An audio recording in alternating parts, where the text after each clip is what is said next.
an balimaw an ka foli ni tamni bɛ aw bɛɛ lajɛlen ye an b'a jira u la k'a fɔ an ye wuli ka jɔ kɛ bi kana Tamega kana baro mais n bɛ fɛ a yɛrɛ ka présenter fɔlɔ an ka sɔrɔ ka tɛmɛ n'an ka baro ye Tamega i présenter an filɛbagaw ani an lamɛnbagaw ye radio la. Vieux i ni ce an b'a i ni tile an b'a yanni ka n présenter n b'i fo fɔlɔ k'i fo i ka wuli ka jɔ la k'i fo i ka journalisme baara kɔnɔna na k'i fo i ka kibaru lase baara kɔnɔna na k'i fo i ka malidenya la ne y'i balimakɛ mun tɔgɔ Tamega Ibrahima ne ye CFR membre ye CFR sifinw ka porte-parole ye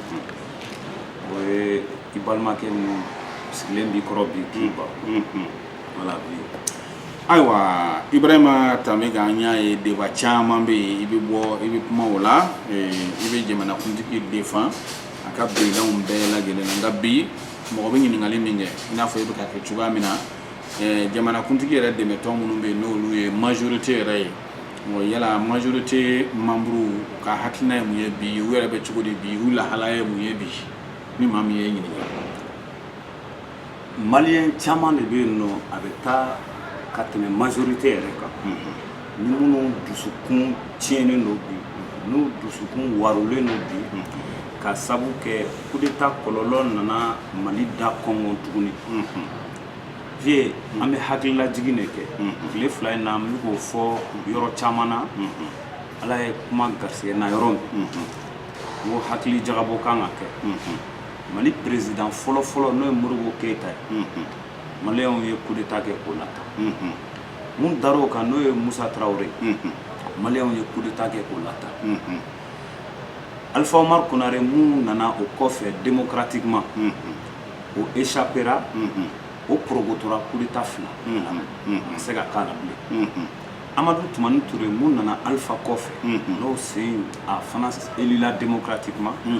maliyɛnw y'o fana lata ni coup d'état ye Jɔnmuna Tarawele n'o fana tun y'an ka président transition ye kɔlɔlɔ y'o sɔrɔ a yɛrɛ ka bureau kɔnɔna la maliyɛn wɛrɛw ka kɛwale fɛ o kɛra an bɛɛ ɲɛna fo kɛra kumasuruko ye Mali yɛrɛ denw Sanogo mun ye coup d'état kɛ ATT la o fana labanna cogo min maliyɛnw y'o fana ye Ibrahim Boubacar Keïta mun nana o kɔfɛ ATT ka fanga kɔfɛ n'o fana élila démocratiquement kɔlɔlɔ coup d'état kɔlɔlɔ nana kunsi ale fana ma maliyɛnw filɛ ka ale fana kɛlɛ k'ale ka fanga ndaraki ka sabuya kɛ coup d'état ye ne ko maliyɛnw an ka président jumɛn de bɛna kɛ an bolo sisan nɔ président ɲuman ye an bɛ se k'a fɔ bon mun man ka coup d'état man ka kɛ mun na à chaque fois an bɛ président de jalaki à chaque fois an bɛ an ka ɲɛmaaw de jalaki an bɛ tɛgɛrɛ f'u ye k'u lana n'u nana an bɛ tɛgɛrɛ fɔ ko ninnu ye président ɲumanw ye waati wɛrɛ mana kɛ an bɛ tɛgɛrɛ wɛrɛ fɔ ko nin tɛ président ɲumanw ye président ma sigi Mali kɔnɔna la maliyɛn ma kun kɔlɔlɔ ta ka se mun ma ni ma kɛ coup d'état ye o taara bugɔ a ka bureau est-ce que wagati ma se maliyɛn den yɛrɛ fana k'i sigi k'ale yɛrɛ fana jɔyɔrɔ ale yɛrɛ fana ka responsabilité ye mun de la est-ce que nin défaut nin bɛɛ b'an ka président de la wa ou bien est-ce que défaut wɛrɛ tɛ anw yɛrɛ la en tout cas kuma la surunyara i ye ɲininka question min na n bɛ se k'a fɔ de anw maliyɛn minnu bɛ o de la n ko a bɛ majorité dépassé a bɛ CFR dépassé ça va au-delà maliyɛn miliyɔn caman de bɛ yen minnu dusukun tiɲɛnen don bi ko maliyɛn den wulilen filɛ tuguni ka tɛgɛrɛ fɔ coup d'état ye an dun bɛ diɲɛ mun kɔnɔ bi n'a bɔra farafinna dugu damadɔni na coup d'état tɛ jamana si la bilen tɛgɛrɛ tɛ fɔ coup d'état ye jamana si la bilen démocratie an b'a école de la an y'a ye dugu wɛrɛw de la olu bɛ démocratie kɔnɔna la a bɛ san 400 san 500 bɔ anw dun ta ye san 30 ni a kɛ damadɔni dɔrɔn de donc fɛnw bɛ fɛn na démocratie kan ka yiriwa ka se niveau dɔ la an ma se o niveau la fɔlɔ an b'a école de la donc n'an b'o o démocratie banbani sira kan coup d'état na o na a bɛna kɛ frein de ye ka na an bila retard la tuguni an bɛ nin coup d'état in condamné ka sabu kɛ 2012 coup d'état min kɛra Mali la o kɔlɔlɔ kɛra mun ye an bɛɛ y'a ye depuis coup d'état kɛra sɔrɔsiw bilala ɲɔgɔn na sɔrɔsiw yɛrɛ kun cɛsirilen don cogoya min na hukumu kɔnɔ o yobara an y'a ye jugu minnu b'an na kɔrɔn fɛ olu ye fanga sɔrɔ u ye fagali juguya fo ka na marifaw ta k'u b'u kun ɲɛsin Bamako ma o de sabu y'a to Faransi ani CEDEAO pays damadɔw olu ye wulikajɔ kɛ Mali kɛrɛfɛ u ka sɔrɔsiw an'u ka sɔrɔsi minɛnw bila ka na an dɛmɛ walasa jamana in kana dafiri ka se niveau dɔ la o coup d'état y'an bila dingɛ min kɔnɔ halisa an filɛ dingɛ dɔw kɔnɔna la an ma bɔ o dingɛ kɔnɔna la an tɛ se k'a fɔ cogo si de la k'an bɛ tɛgɛrɛ fɔ coup d'état wɛrɛ ko jamana bɛ kɔlɔlɔ la maliyɛn den bɛɛ b'a dɔn ko jamana bɛ kɔlɔlɔ la hali minnu tun bɛ fanga la hali jamana ɲɛmaa Ibrahim Boubacar Keïta ale yɛrɛ ka bɔli caman kɛra a ko awɔ ale sɔnna ni jamana in bɛ kɔlɔlɔ la ale nana jamana min sɔrɔ dingɛ in kɔnɔ dingɛ dɔ kɔnɔ a diinɛ n'a ŋaniya la a kun bolo k'a bɛ se ka mun kɛ a kun bɛ k'i cɛsiri o de fɛ mais a y'a ye baaraden tɛ an bɛɛ sɔnna a ma ko baaraden tɛ président wɛrɛw nana Mali kunna olu mana Mali sɔrɔ ni dingɛ modèle in kunna président nana an sɔrɔ ni dingɛ modèle in kunna a bɛ se ka kɛ dɔw ma voté ye a bɛ se ka kɛ dɔw t'a fɛ mais an kan ka sɔn ko Mali bɛ dingɛ kɔnɔ dingɛ min ni kɔrɔlen dingɛw tɛ kelen ye ko a baara ma nɔgɔn baara ma nɔgɔn kɔlɔlɔw bɛ yen kalan kɔlɔlɔ bɛ yen économie kɔlɔlɔ bɛ yen lakanali kɔlɔlɔ bɛ yen dunkafa kɔlɔlɔ bɛ yen corruption kɔlɔlɔ bɛ yen mais an bɛɛ de kan ka wuli k'an jɔ k'an cɛsiri walasa an ka bɔ nin dingɛ in bɛɛ kɔnɔ dugu si de tɛ diɲɛ kɔnɔ mun talen don ɲɛ mun développelen don n'a bɛ se ka fɔ ko jamana ɲɛmaa kelen ka wuli ka jɔ de sababu y'a to o dugu in sera o niveau la o dugu ninnu na médecin b'a cɛsiri ouvrier b'a cɛsiri ingénieur b'a cɛsiri maire b'i cɛsiri préfet b'i cɛsiri député b'i cɛsiri sɔrɔsi b'a ka baara kɛ jamanaden fɛn o fɛn n'o kan ka rôle dɔ jouer kɛwale dɔ kɛ o bɛ baara kɛ u bɛɛ de b'i cɛsiri walasa jamana ka bɔ nɔgɔ la mais farafinna anw bolo ko jamana ɲɛmaa magie b'ale de bolo jinɛmoriya b'ale de bolo ale kelen pe de bɛ se ka jamana bɔ nɔgɔ la ale dun bɛ pourtant ale kan ka bɛɛ ka kɛwale ani bɛɛ ka wulikajɔ ale b'o o de sɔn ba la ka idéw di ka hakilinaw di ka fɔ bon an ka jɛ an ka nin kow kɛ mais n'an ma jɛ ka jamana ɲɛmaa dɛmɛ an tɛ se ka jamana bɔ dingɛ kɔnɔ faamuna Ibrahima Tambeka an bɛ se k'a dɔn CFR yɛrɛ kɔrɔ ye mun fɔlɔ CFR ye convergence des forces républicaines république yɛrɛ jamana sigilen bɛ modèle mun kan n'o m'a fɔ ma les valeurs républicaines laïcité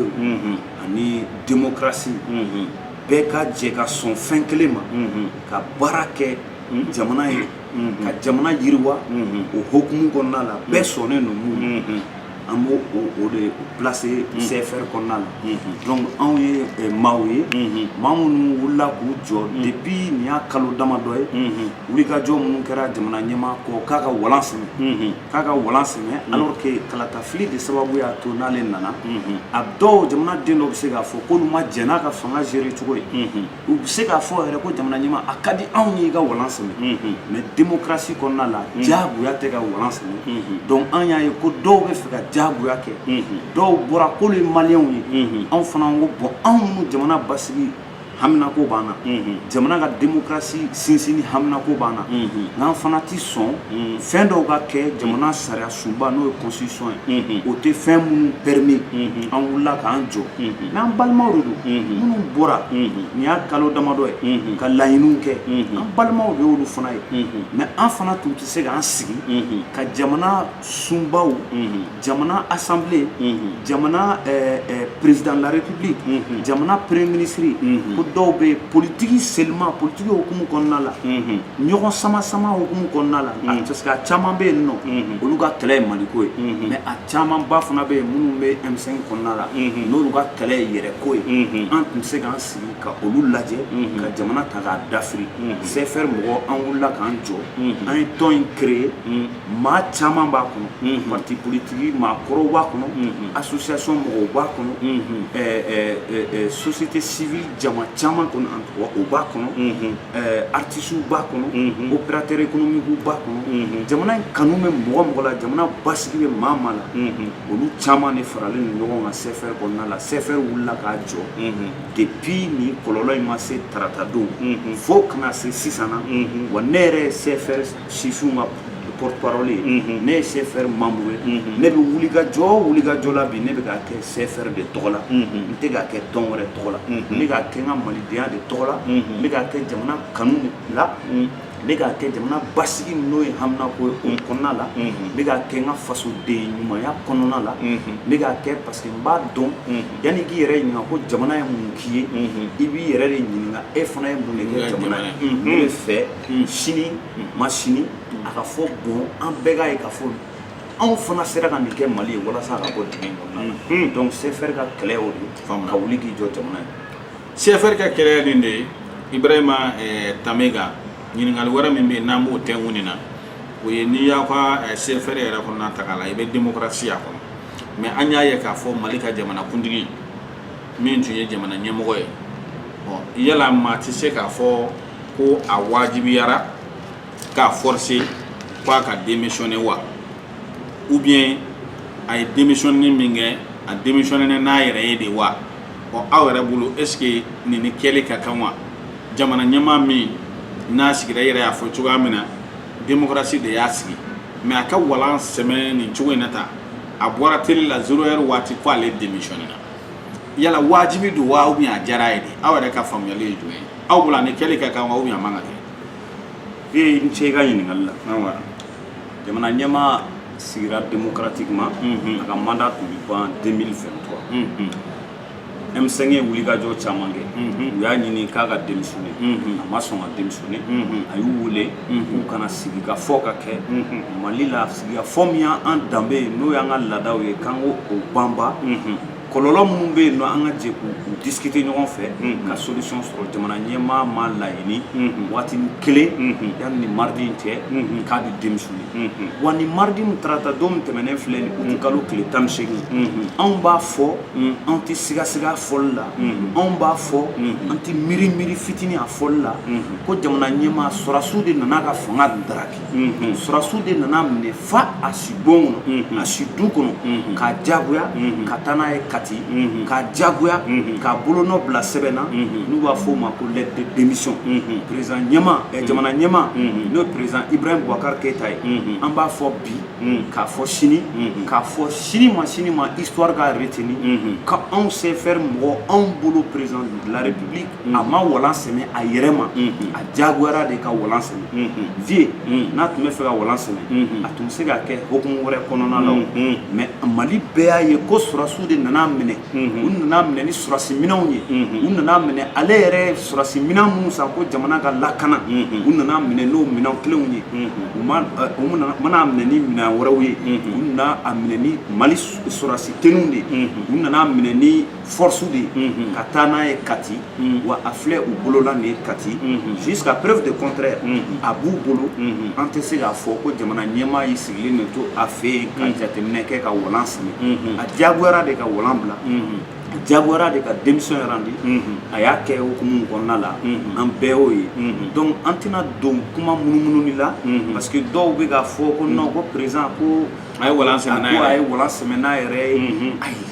an ka tiɲɛ fɔ ɲɔgɔn ye tiɲɛ tɛ bari fɛn ye voilà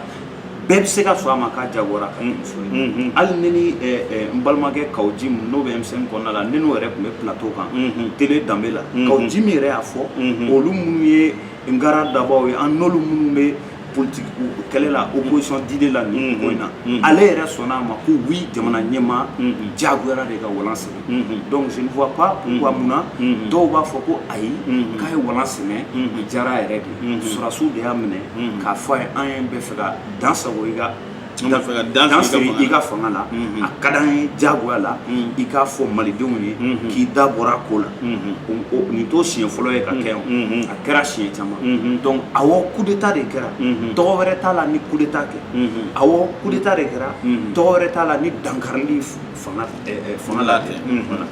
mais Ibrahima an ma min faamu o tuma ni sɔrɔdasiw n'u ye coup d'état kɛ n'u tun ye fanga yɛlɛma a ka kɛ sa u ye fanga yɛlɛma mais munna bi u bɛ k'u ci a la k'olu ma fanga yɛlɛma ko jamanakuntigi yɛrɛ de ye fanga bila n'a yɛrɛ o tuma kɔlɔlɔ dɔ de b'o ko in na wa ni fɛn fɛn kɛ diɲɛlatigɛ kɔnɔna na i kan ka fanga sɔrɔ ka assumer ko min kɛra tarata don n bɛ segin a kan tuguni tɔgɔ 2 t'a la tɔgɔ 3 t'a la tɔgɔ 4 t'a la tɔgɔ 1 dɔrɔn de b'a la coup d'état de kɛra sɔrɔdasiw mana kana fɔ i bɛ ka an nana i ka sɔn i yɛrɛ ma ka démissionner na o de tun b'u ka ŋaniya ye u t'a ta ka bɔ so sɛbɛnnikɔrɔ ka taa n'a ye Kati n'o de tun y'u ka ŋaniya ye u tun b'a lakana ka sigi ka fɔ boloda an ni ɲɔgɔn cɛ ka sɔrɔ a ma kɛ ni kɔlɔlɔ ye mais bɛɛ n'i ka faamuyali tacogo don o sɔrɔdasi minnu fana ye nin coup d'état in kɛ an maliyɛn dɔw de don an kɔrɔ dɔw de don an dɔw fana b'an na olu denw don olu dɔgɔninw don an yɛrɛ bɛ caman bɛ an bɛ ɲɔgɔn dɔn Mali ye dugunin dɔ de an bɛɛ bɛ ɲɔgɔn dɔn an bɛɛ ye ɲɔgɔn ye ka kɔrɔbaya jamana in kɔnɔna la donc peut-être ŋaniya wɛrɛ de b'olu kɔnɔ peut-être dusu wɛrɛ de b'olu kɔnɔ ne y'aw bɛ k'a fɔ k'u ma coup d'état kɛ ko démission de don peut-être olu ka faamuyali tacogo de don mais n'i y'a ta k'a lajɛ anw bolo démission de don mais ni ŋaniya ɲuman de b'u kɔnɔ ni jamana ka basigi de b'u kɔnɔ o la an bɛ wele lase n bɛ profiter i ka micro fana fɛ ka segin o wele in kan kura la k'an bɛ fɛ président de la république ka bila sisan Bubu Sise n'o ye premier ministre n'o fana minɛlen b'u bolo o ka bila sisan Musa Temine n'o ye assemblée président ye n'a fana minɛlen b'u bolo ale ka bila sisan jamana ɲɛmaa fɛn fɛn bɛ civiliw ni militaire fɛn fɛn minɛlen b'u bolo Kati u k'u bɛɛ bila an maliyɛn damaw sigikafɔ dugu de don an maliyɛn damaw kanu dugu de don an bɛnbaw yan valeur minnu don an na o valeurs bɛ se ka kɛ sababu ye n'an bɛna se ka sigikafɔ kɛ ka ɲɔgɔn kan fɔ k'an miiri jamana in ka avenir la an bɛ dingɛ min kɔnɔ ka se ka bɔ a dingɛ kɔnɔ Ibrahima Tamega CFR porte-parole de ye jeunesse voilà jeunesse o porte-parole ye mais yala aw labɛnnen don ka baara kɛ autorité kura minnu nanen filɛ n'o ye sɔrɔdasiw ye an labɛnnen don ka baara kɛ n'u ye wa an labɛnnen don ka baara kɛ walasa Mali ka yiriwa an labɛnnen don ka baara kɛ walasa Mali bɛ kɔlɔlɔ min kɔnɔ a ka bɔ o kɔnɔ mais tubabuw b'a fɔ ko faut pas mettre la charrue avant le bœuf an b'a to an ka laɲini fɔlɔ ye mun ye bi yani an k'an da don kuma wɛrɛ la jamana ɲɛmaa ka bila premier ministre ka bila Musa Temine ka bila fɛn fɛn minɛlen b'u bolo jagoya la olu bɛɛ ka bila jamana ka don basigi kɔnɔna la an tun bɛ basigi min dɔn nin y'a tile damadɔni nin y'a kalo damadɔni nin y'a san damadɔni c'est vrai que revendication tun bɛ yen marche tun bɛ yen contestation tun bɛ yen mais a ka d'an ye jamana ka segin basigi kɔnɔna la n'an b'a fɔ o ma légalité constitutionnelle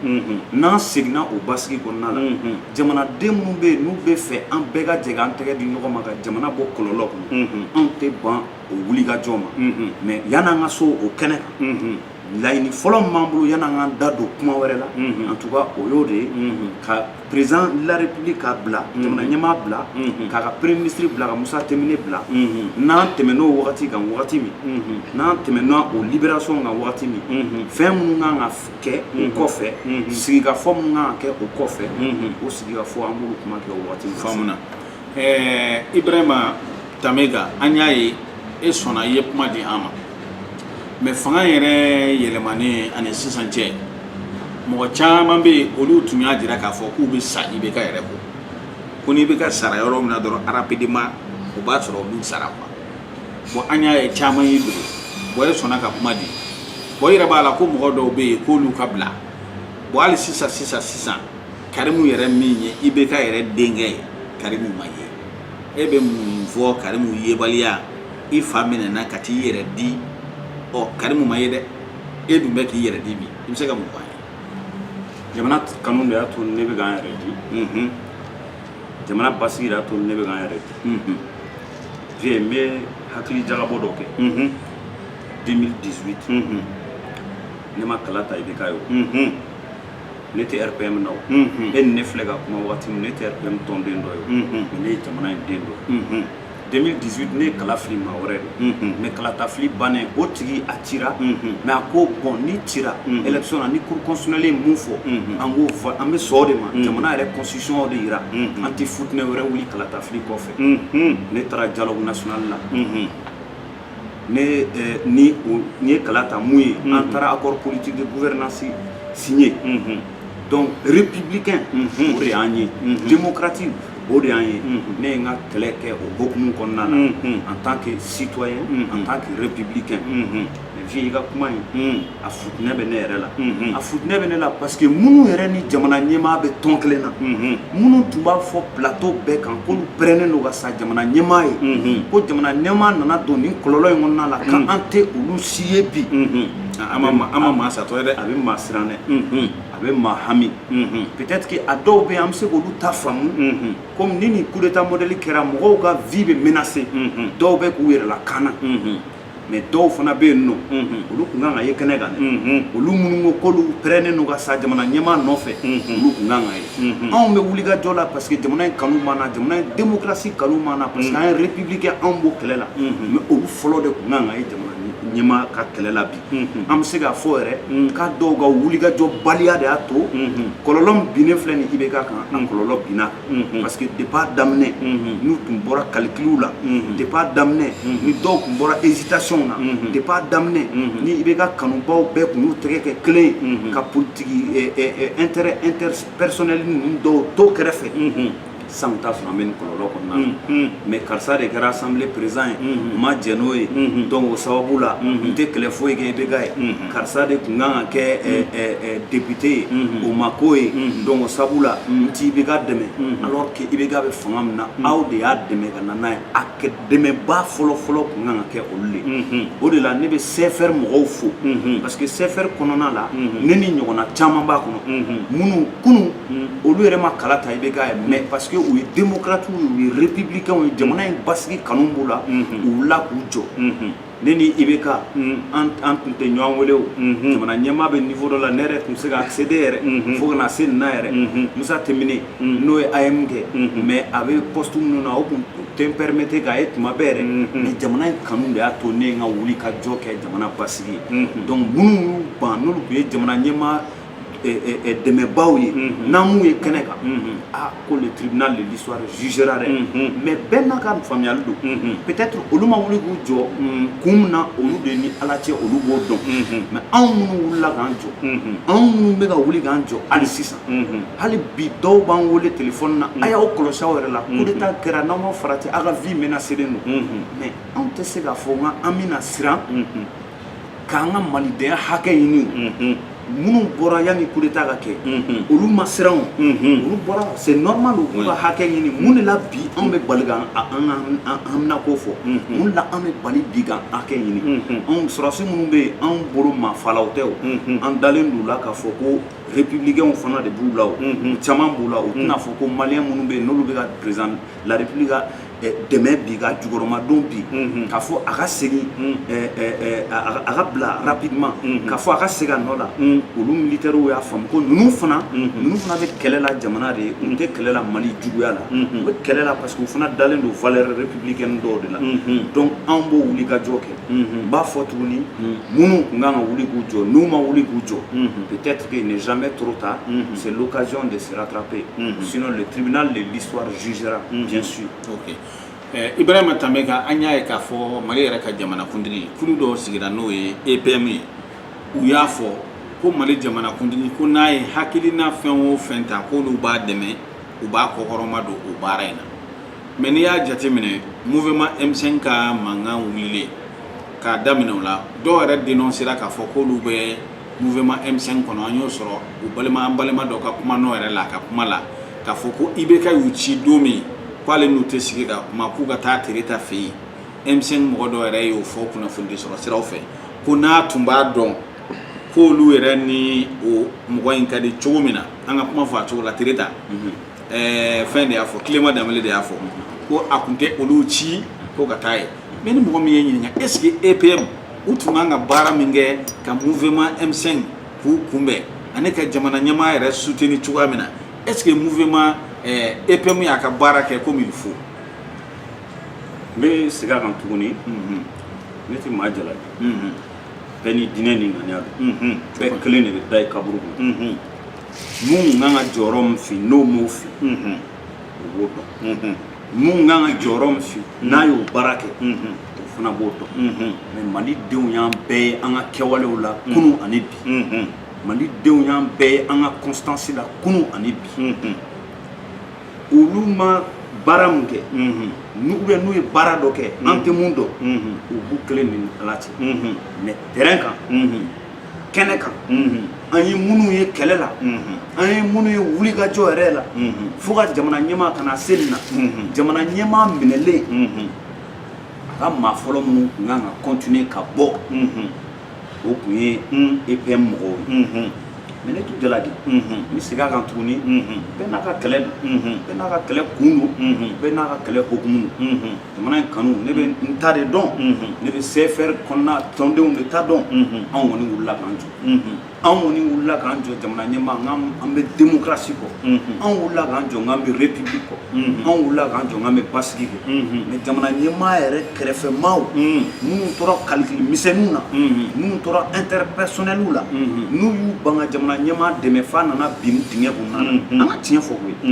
olu fana caman bɛ yen n'olu nɔ bɛ kɔlɔlɔ in na mais c'est le temps qui est le meilleur juge u fana kɛ kun min na an bɛ n'o dɔn sini mais en tout cas jɛ kɔnɔna la ni mɔgɔ jɛra ni mɔgɔ ye baara kɛ ɲɔgɔn fɛ i kan ka wuli k'i jɔ a ye n'a finnen don i kan ka wuli k'i jɔ n'a ye n'a bilennen don kunun maa minnu ma voté IBK ye ni jamana kanu b'u la ni basigi kanu b'u la ni démocratie kanu b'u la olu de filɛ bi wulikajɔ la IBK ye i n'a fɔ e a n'a ɲɔgɔnnaw ne ni ɲɔgɔnna caman je crois que maloya ko don k'a fɔ ko minnu fana tun kan ka dɛmɛ n'olu m'a dɛmɛ n tɛ maa tɔgɔ fɔ n tɛ maa ta i tɔgɔ ma n tɛ tɔn ta i tɔgɔ ma mais en tout cas Mali kɔnɔna la ani Mali kɔ kan an bɛɛ bɛ ɲɔgɔn dɔn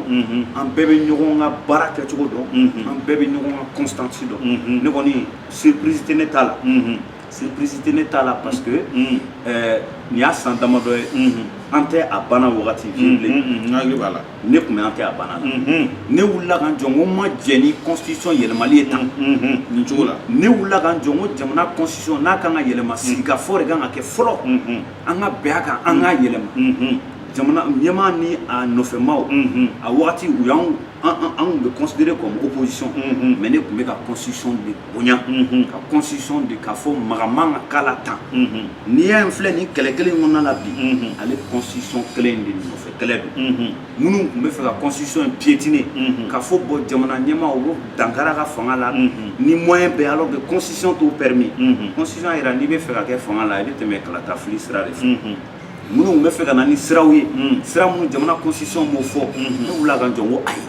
donc caman bɛ yen nɔ u bɛ se k'a fɔ n ko Tanbeka in de tun bɛ an tɛ a banna la kunun mun de la ale filɛ nin kɛlɛ in na bi n bɛ république kɛlɛ de la n bɛ constitution bonyali kɛlɛ de la ne mana don kɛlɛ o kɛlɛ la logique dɔ b'a la cohérence dɔ b'a la yɛlɛma yɛlɛmali tɛ dɛ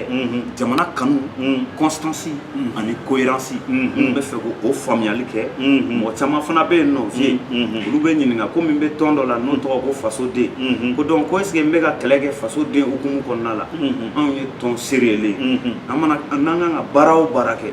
an bɛ sigi ka fɔ de kɛ an bɛ réunion de kɛ an bɛ assemblée générale de kɛ k'a fɔ bon fasoden y'a décidé ka nin kɛwale in kɛ ka nin wulikajɔ in kɛ mais nin kɔlɔlɔ in na ne bɛ ka wuli k'an jɔ en tant que CFR ne bɛ ka wuli k'an jɔ en tant que malien tout court ne bɛ ka wuli k'an jɔ en tant que démocrate, en tant que républicain, en tant que membre de GEM, Génération Espoir du Mali, au de Hokumu Konala, on a CFR ton Konona, Jamana Ye, Jamana Bassi, Jamana démocratie, parce que valeur d'Obena, n'a pas valeur républicaine, on met ce que nous toujours, donc aux cohérence de Venela. Ne m'a quel autre les dames ne viennent. n tɛ kɛlɛ in kɛ k'a kɛ wagati kunkurunin ko ye o de la mɔgɔ caman bɛ ka ɲininkali kɛ ko mun de la Tanbeka ni a nɔfɛ mɔgɔ damadɔni dɔrɔn de bɛ yen nɔ hali an filɛ wagati min na i ko bi jamana ɲɛmaa bɛ bolo la olu de wulilen don k'u jɔ c'est parce que n ye Mali den de ye o ne tɛ maliyɛn ka tɛmɛ mɔgɔ kan maa fana tɛ maliyɛn ka tɛmɛ n kan o abada jamana bɛ kɔlɔlɔ min kɔnɔna la ne tɛ se k'an sigi ko n bɛ siran ko n bɛ siga ko n man ka wuli k'an jɔ n'i kan ka fa n'i kan ka sa jamana ye au moins donna nataw la a fɔ karisa y'a yɛrɛ di karisa y'a nin di jamana ye maa dɔw sara jamana ye walasa an ka kɛ an bɛ hɛrɛ minnu kɔnɔna la o dugu tɛ diɲɛ kɔnɔ ni dɔw m'u ka vie sacrifier dugu min ɲɛta ye o donc a ma fɔlɔ anw na a tɛna laban anw ni ni ninkun de bɛ se ka Mali dɛmɛ ka bɔ ka Mali contribuer Mali ka émergence la ka contribuer Mali ka développement na maa si tɛ ni minɛli kunsi yɛrɛ ma mais ni ne bɛ se ka fɛn o fɛn kɛ ni ne ka adamadenya yɛrɛ bɛ se ka kɛ dɛmɛko ye ka ɲɛsin Mali ma Ala k'an adamadenya kɛ dɛmɛko ye ka sin Mali ma foyi siran tɛ ne dusukun na o la mais n bɛ faamaw bonya n bɛ institution bonya n bɛ sɔrɔdasiw bonya maliyɛn ɲɔgɔn minnu bɛ yen n'olu fana b'u hakilinata di n b'u bonya mais ne kɔni ka hakilinata la ne fana hakilinata ye mun ye Maliko la maa tɛ se ka ne bali k'o fɔ n b'a fɔ bonya kɔnɔna la n t'a fɔ ni kafaleya ye ni yadaleya ye n b'a fɔ parce que n fana ye maliyɛn de maa tɛ na n ka maliyɛnya minɛ n na n fa maliyɛn n ba maliyɛn n mɔkɛ maliyɛn n mamuso maliyɛn wa maliyɛnya kɛlɛ ne b'o kɛ ka sɔrɔ ma siga ma hésiter ma yirayira o ko la ayiwa an filɛbagaw diɲɛ bɛɛ lajɛlen ka na se radio voix des jeunes ma ni mɔgɔ min bɛ baro la bi o de ye CFR jeunesse ka porte parole ye ale ka laɲini ye mun ye ko ka Mali sariyaw labato ka Mali yɛrɛ sariyaw k'u to u cogo la o de kosɔn révision constitutionnelle waati min n'a fɔra ko k'a lajɛ ka Mali sariya bajuba yɛlɛma maa minnu wulila ka kɛlɛ kɛ ko an tɛ a banna a kun b'o la a nana ye nin na bi o ye maa caman gamana guwan mais tamɛ kan ne b'a fɛ ka ɲininkali min k'i la ni mɔgɔ min y'a jateminɛ i bɛna ye tiɲɛ yɛrɛ la Mali yɛrɛ a constitution n'o y'a sariya ye a violela siɲɛ caman députés ka mandat banna députés y'a suma députés ye cour constitutionnelle y'a suma k'a k'u kun u yɛrɛ tilala k'a suma k'a k'u yɛrɛ kun k'a suma k'a k'u kun n'o tɛmɛna ka bɔ yen jamanakuntigi yɛrɛ nana cour constitutionnelle yɛrɛ ti tuguni n'i y'o jateminɛ i bɛna ye k'a fɔ dangarila jamana yɛrɛ constitution na aw y'o faamu cogo di waati bɛɛ n'a contexte don waati bɛɛ n'a réalité don n bɛ segin a kan tuguni i ko ko kunun tun bɛ an ta yan bana la ko n bɛ wuli ka jɔ la bi n y'a fɔ tout à l'heure mun ka d'a kan i tun bɛ ka constitution de lafasa n bɛ ka lafasa wa n bɛ ka o constitution kelen de fana lafasa ça c'est très important maintenant jamana bɛ dingɛ dɔ de kɔnɔ i ko députés ka mandat banna mais a prorogera siɲɛ kelen siɲɛ fila mais jamana sariyaw ani jamana ɲɛmaaw opposition ani majorité olu bɛɛ de sɔnn'a ma ko an bɛ dingɛ dɔ kɔnɔ contexte dɔ kɔnɔ insécurité dɔ bɛ yen nɔ yɔrɔw bɛ yɔrɔ la an tɛna se ka kalatafili organiser n'a tun danna ko bɛn bɛ yen sécurité bɛ yen tile kelen tun tɛ fara mandat kan n'i y'a mɛn i bɛ taa kalatafili kɛ i bɛ taa kɛ lakana kɔnɔna la sinon ale élection min tɛmɛnen filɛ nin ye élection législative dugu bɛ dugu la a ma se ka kɛ yen ka sabu kɛ insécurité donc dɔ tun farala kan o de kɔnɔna la mais en accord avec tout le monde bɛɛ de bɛnn'a kan opposition ni majorité jamana ɲɛmaa ma ale kelen ka décision ta ko a ka d'ale ye k'a bɛ dɔ fara députés ka mandat kan a ma kɛ ten bɛɛ de jɛra n'a ye bɛɛ de jɛra n'a ye ka sariya sɔsɔ bɛɛ de jɛra n'a ye bɛɛ de ka bɛnkan kun y'o ye maintenant cour constitutionnelle i ko jamana ɲɛmaa y'a ci ayi a ma kɛ ten o mun kɛra fɔlɔ kɔlɔlɔ ni contestation in wulilen cour constitutionnelle membre dɔ fatura o kɔfɛ membre damadɔ fana démissionné na olu ye walan sɛbɛn u dun ye maa 9 de olu fana bɛ kala fili u ni ɲɔgɔn cɛ ka décision ta décision dɔ de ta pour que u ka se ka décision ta a ka se ka bila ba la il faut que au moins maa 5 ka kɛ yen halisa donc comme o quorum ma atteint donc président jamana ɲɛmaa solution fila tun t'a la c'est ka u remplacer ou bien ka a décret ka segin a décret kan walasa cour constitutionnelle ka lakuraya a y'a lakurayali baara de taabolo la mais yamaruya tun b'ale bolo k'o kɛ wa sariya bolo sariya la yamaruya b'a bolo yamaruya b'a bolo ni yamaruya tun t'a bolo je ne pense pas du tout a b'a kɛ ça caman b'a fɔ olu t'a dɔn fana a ye a proroger kun min na a kɛra kun min na ni sariya de fana jɛra n'a ye parce que dɔw de ye mankan kɛ ko fɔ a ka cour constitutionnelle ci ka assemblée ti ka premier ministre bui ima malien nga ko ya voilà ale M5 konna la maula ko fo président nga cour constitutionnel ti o de fora président ko ni hukumu ingonna la ka premier ministre bui voilà président ko ni hukumu ingonna la ntina se ko ke uko iba ke ibi se ka ke a kelen nga décision ta parce que cour constitutionnel ma chaman do fatura la gaina la ani do démissionnera a kelen nga décision ta cour constitutionnel ko o mo kelen de kala kana carte manga ke ka sera so donc tuma do la ne be yere nga namba do ame mu fe ale a ke pour que nous be no no ko me contestation na ala siku funa ka doléance do satisfait ale funa bolo na une décision ta limna ni basiya ko la do o funa tarake kololo ya donc tiens là tuma do la akai anga jamana in kanu bla anyeni beka intérêt personnel mo si de te ni se ka fo ko malla bi ko école ko problème te abi mo si te se ka fo ko duma fa problème te mo si te se ka fo ko sira glan problème te mo si te se ka fo ko lakana problème te mais tiamam be opposition na bi fi e wolu ni jamana nyamare ko be barage no o lu de tuya ka ministre ni tuye fin fois ma o lu de ko be boni be vidéo ke ka fo non ay fara jamana nyamala barakela do sogel may ga vidéo be bacili ga vidéo be ka cha nunu chama ne be nu be M5 konna la bi ulu et ne ibega de me baere la passa bagaw mais u bolé gouvernement na u kalem u kra maore u bolé gouvernement na u nomne les lignes d'amener charia fait parce que nangwa ngu fona foko jamana justice be ga nunu bere nomne dossier au ben nous bere kan ni mu ma milliard soin o e mali bien wara o soin mali nafulu wara o soin o be mali mina wara voilà donc u siranen kundo u mineli la u chama taru dogo M5 kofe parce que nous do M5 kofe ni mineli kera be fo ko u minela parce que u dona M5 de alors que u tere u kanga mine wa justice mu na fora ka kanga ke a kɛra régime majoritaire o a kɛra opposition u bɛɛ k'u sigi n'a ye an bɛɛ mali den de bi dɔw sini tɛ maa ma ni an ka miliyari dun i b'a fɔ u dogolen tɛ M5 kɔfɛ bi yan sini anw de fana bɛna mali jɔ minnu y'an ka miliyari dun u b'a labɔ minnu ye kɔlɔlɔ se jamana in ma u bɛna répondre devant la justice i kɛra fan o fan i kɛra majorité kɔnɔna la i kɛra opposition kɔnɔna la an fana ye jamana in den dɔ de dɔ tɛ t'i dogo dɔ kɔfɛ k'i yɛrɛ kɛ komi ale ye maa ɲɛnɛmani ye ale ye maa sɛbɛ alors que a nɔ minɛlen don ko parce que a ye miliyari suye u caman bɛ M5 kɔnɔna la bi homme politique élection tɛmɛna kalatafili tɛmɛna ni jamana nu fanga sɔrɔ kun bɛ kɛ démocratiquement munna u ma fanga sɔrɔ maaw ka voté ye 0, et quelques %, 1,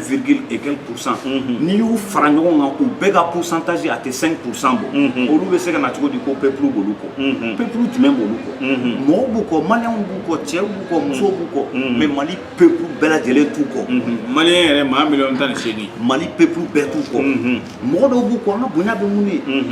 vie mɔgɔ minnu bɛ kɔ hali ni maa 10 de don ne b'u bonya hali ni maa 100 de don ne b'u bonya hali ni maa i ka bonya bɛ s'u ma hali n'a kɛra maa kelen de ye hali n'a kɛra maa kelen i ka bonya b'u n ka bonya b'a mais de là k'a fɔ ko o tigilamɔgɔ b'a fɔ ka peuple y'ale de ko mali bɛɛ b'ale de kɔ o ye nkalon de ye an bɛ nin kɔlɔlɔ min kɔnɔna la bamakɔ yan nɔ an balimaw bɛ région na u b'u ka baaraw la u b'u ka forow kɔnɔ u b'u ka bureau kɔnɔ u b'u ka butigiw kɔnɔna la u b'u ka cikɛdaw la olu da tɛ nin kɛlɛ ninnu na an k'olu fana bonya sa an kana kɛlɛ dɔw wuli bamakɔ k'a fɔ ko olu o kɛlɛ ye olu fana ka kɛlɛ ka sɔrɔ u m'u da don a la sa ka sɔrɔ olu ka haminako ye jamana ka basigi donc opposition mɔgɔ minnu bɛ yen nɔ n'u k'u dogo sɔrɔsiw kɔfɛ bi hali sɔrɔsi minnu ye coup d'état kɛ vie n b'a f'i ɲɛna maliyɛnw don fɛn caman kɛra dugu in kɔnɔ u y'a ye u tɛna sɔn cogo si la zen politicien ka n'i servi u la u tɛna sɔn cogo si la zen M5 mɔgɔw bɛ mɔgɔ la u ka n'u servi u la parce que u b'u cogo dɔn u ye kojugu minnu kɛ dugu in kɔnɔna la u b'u dɔn ni sɔrɔsi ninnu je suis convaincu a nana cogo o cogo a nana ba la cogo o cogo u tɛna sɔn cogo si la ka ninnu dɔw ta k'u kɛ ɲɛmaaya parce que u b'a dɔn cogo min b'u la o maa caman bɛ M5 kɔnɔ maa fana bɛ M5 kɔnɔ la maa minnu ye maa ladirilenw ye maa minnu ye maa basigilenw ye maa minnu jamana kanu b'u la mais mɔgɔw b'u cɛla jamana cilaw de don futinɛ maaw de don u bɛ fɛ de k'u profiter nin situation fɛ ka règlement de comptes faamuna ayiwa tan bɛ ka hali bi an bɛ baro la bon ni mɔgɔ min ye ɲininka sisan i da sera a ma sɔrɔsiw u bɛ jamana in kɔnɔ u bɛ jamana in dɔn u bɛ bɛɛ dɔn min ye min kɛ min ma min kɛ u bɛ bɛɛ dɔn n'a fɔra ko transition ko bɛna sigi sɔrɔsiw yɛrɛ tun y'a fɔ u ka discours la ko transition bɛ sigi civil tilala k'a fɔ RFI la k'a bɛ se ka kɛ a bɛ kɛ sɔrɔsi ye mais dɔw ka laɲini ye ko ka transition yɛrɛ bɛɛ kɛ sɔrɔsiw ye dɔw yɛrɛ ko ayi ko ka sɔrɔsiw k'a la ka civil k'a la e de ye CFR ka porte parole ye nka ni maa min ye yɛrɛ ɲininka i yɛrɛ en personne e bolo u bɛna transition min sigi a ka kan ka kɛ maa sugu jumɛnw kan ka k'a kɔnɔ a kan ka kɛ sɔrɔsiw dɔrɔn de ye wa ou bien civil bien b'i ka kuma jaabi ni hakililajigi dɔ ye maa 100 ni kɔ de sara 1991 ko danga kari sɔrɔsi fanga la ko sɔrɔsi fanga ka bɔ an kunna ten ko fanga ka di civiliw ma ko démocratie ka na Mali la ko pluralisme politique ka na Mali la n'i y'a ye bi yɛrɛ e ni ne an bɛ se k'an sigi an interview kɛ c'est parce que démocratie de nana maa dɔw de sara walasa an ka démocratie sɔrɔ maa dɔw de sara walasa constitution b'an bolo bi an ka na o kɛnɛ an kan ka olu minnu su bɛ carré des martyrs la Ɲare la ani Amdalaye an ka su ninnu bonya an ka su ninnu bonya minnu b'a fɔ bi k'an ka segin sɔrɔsi fanga la ne bolo u kan ka transition voilà non transition c'est ni sɔrɔsiw nana n'u ye coup d'état kɛ ni jamana ɲɛmaa parce que pour le moment n bɛ segin a kan tuguni anw ka laɲini fɔlɔ ye mun ye yanni an k'an da don transition kuma yɛrɛ la o ye président ka bilali ye n'o nana président mana bila ale yɛrɛ mana décision min ta en tant que républicain en tant que démocrate en fonction de ça an kan ka wulikajɔ kura minnu kɛ an b'o kɛ mais en tout cas transition o transition tɛ o Mali la mɔgɔ dɔw sara walasa sɔrɔsi fanga ka ban walasa fanga ka di civil ma ne dalen don a la fana sɔrɔsi minnu bɛ u bɛ fɛɛrɛ bɛɛ kɛ walasa fanga ka di civil ma transition u bɛ fɛɛrɛ bɛɛ kɛ walasa fanga ka di civil ma parce que ni kɔlɔlɔ in sera niveau la ni élection kura de kan ka organiser civil bɛ se ka jamana ta ba la ka élection organiser sɔrɔsiw fana ka baara ye mun ye jamana basigi kɔnɔna la olu ka rôle ye mun ye jamana kɔnɔna la olu b'o dɔn lakana de u tɛ jamana gérer jamana sariya y'a jira n'i bɛ fɛ ka kɛ Mali président ye n'i bɛ fɛ ka kɛ Mali ɲɛmaa ye i kan ka kɛ civil de ne ye républicain de ye ne ye démocrate de ye ne tɛ n sigi cogoya si la k'a fɔ bon ne ka laɲini ni maliyɛn wɛrɛw sɔnn'a ma ma kelen i bɛ se ka laɲini fɔ mais i tɛ se ka bɔ jama ta kan k'i ta ye jagoya la i ta ka kɛ jama ta ye jagoya la o tɛ se ka kɛ ni Mali bɛɛ bɛnna o ye Mali bɛɛ ka laɲini mais ne ka faamuyali la ne ka jeunesse faamuyali la a ka di ne ye Mali jamana ɲɛmaa a kɛra transition ye o a kɛra président élilen don o a ka kɛ civil de sɔrɔsiw ka to caserne kɔnɔ civil sugu jumɛn mɔgɔ min tɛ sɔrɔsi ye finitigi tɛ mun ye i n'a fɔ civil mais i bɛ se ka robot fɔ an ye dɔɔni a ka kɛ mɔgɔ sugu jumɛn ye parce que maliyɛnw fana jigi tigɛra kosɛbɛ politique mɔgɔw la i ka hakɛ to o de ye ko in yɛrɛ bɛɛ caya i m'a ye i b'a ye jamana in kɔnɔ yan de a bɛ fɔ ko kuma kɛra politique duman ye o dun tɛ dɔwɛrɛ ye k'a kɛra nkalon ye o la an k'an bɛɛ bɛ ɲɔgɔn dɔn zonkɔrɔsi man ka sigi an ka fɛn kɔnɔ maa maa ni i delila ka foutness se jamana in ma i delila ka jamana in dafiri i delila ka miliyari suɲɛ i tɛna kɛ mɔgɔ kura ni an bolo yan ni jamana kan ka di maa ma hali élection kura min bɛna organiser sen a kan ka kɛ maa ye maa minnu da tun tɛ nin si la parce que minnu pseudo démocrate minnu b'an kunna depuis 90 fo sisan jamana bɛ dingɛ o dingɛ kɔnɔ olu bɛɛ de don taa turu da i bɛ ka dɔrɔn mun ye an k'olu ma ko bamaɲɛnkuru bamaɲɛnkuru olu bɛɛ de don u kɛra ministres ye u kɛra ambassadeurs ye u kɛra maires ye n'u tun bɛ se ka mun kɛ kunun u tun b'a kɛ u dɛsɛra ko a compétence t'u la u dɛsɛra ko parce que dɔw ye zon ye ko jamana nafolo suɲɛ de y'u ka baara ye an bɛna an ka jamana ta ka d'olu ma tuguni ni jamana élection kura kan ka organiser ne bɛ wuli ka jɔ kɛ cogo bɛɛ la walasa vraiment jamana ka di joli kura ma u m'a fɔ ma ko sans nouveau jamana ka di maa min ye maa ladirilen o ye ne ka laɲini yɛrɛ maa ladirilen mais an y'a ye k'a fɔ ko dans le passé e dɛsɛra jamana bɛ dingɛ min kɔnɔ k'e fana nɔ b'a la e tɛ se ka n'i yɛrɛ lakura ɲɛna o ayi ne b'a dɔn sɔrɔsi ninnu tɛna sɔn cogo si la k'a fɔ k'u bɛna ni mɔgɔya da la maa min n'a nɔ bɛ Mali bɛ kɔlɔlɔ min kɔnɔna la parce que maliyɛn denw tɛna jɛn n'a ye maliyɛndenw tɛna jɛn n'a ye bi u tɛna jɛn n'a ye sini hali minnu bɛ opposition kɔnɔ u caman b'a dɔn ko politiciens bɛ politicien na u da man ka don Mali ko la bilen parce que Mali yɛrɛ ciba fɔlɔfɔlɔ ye olu dɔw de. An filɛbagaw diɲɛ ɲɛfɛ ani an lamɛnbagaw radio voix des jeunes sanfɛ ani Ibrahima Tamega de bɛ baro la. CFR jeunesse porte parole do hakilina minnu b'a la a bɛ k'o fɔ an y'a ye k'a fɔ majorité u ni sɔrɔdasiw ye ɲɔgɔn ye o m'a dɔn o ɲɔgɔn ye in kɔnɔ ni fɛn min bɔra a kɔnɔ u ye mun de fɔ sɔrɔdasiw ye mun de f'u ye. Ni segin a kan tuguni ne bɛ CFR de kɔnɔ ne tɛ tɔn wɛrɛ kɔnɔna la ni kɛlɛ in na ne bɛ CFR de kɔnɔ convergence des forces républicaines anw ni sɔrɔdasiw ma ɲɔgɔn ye anw ni sɔrɔdasiw ma sigi ka fɔ kɛ nin ko la maa wɛrɛw ni sɔrɔdasiw ye ɲɔgɔn ye mun bɔra olu la o kɔnɔna la olu de bɛ se ka o f'i ye an kɔni bɛ mun dɔn caman bɛ yen maa tɔgɔ fɔ tɛ n'olu tun kan ka kɛ Ibrahim Boubacar Keita lafasabaw ye bi olu caman bɛ yen fana n'u ye da falen n'u ye kumakan falen olu caman bɛ yen nɔ n'olu ka kɛwale ma kɛ ladiri kɛwaleya ye ni maa jɛra ka di ji min jalaji min ma sera a y'a min ɲɔgɔn fɛ ne kɔni vraiment ne b'o fɔ hali n tɛ siga k'a fɔ olu caman bɛ yen ne tigɛr'u la dɛ ne tigɛr'u la wallahi bilahi ne tigɛr'u la majorité kɔnɔ i bɛ ka nɔfɛmɔgɔ caman bɛ yen n'olu ye kalata fili k'a ye 2018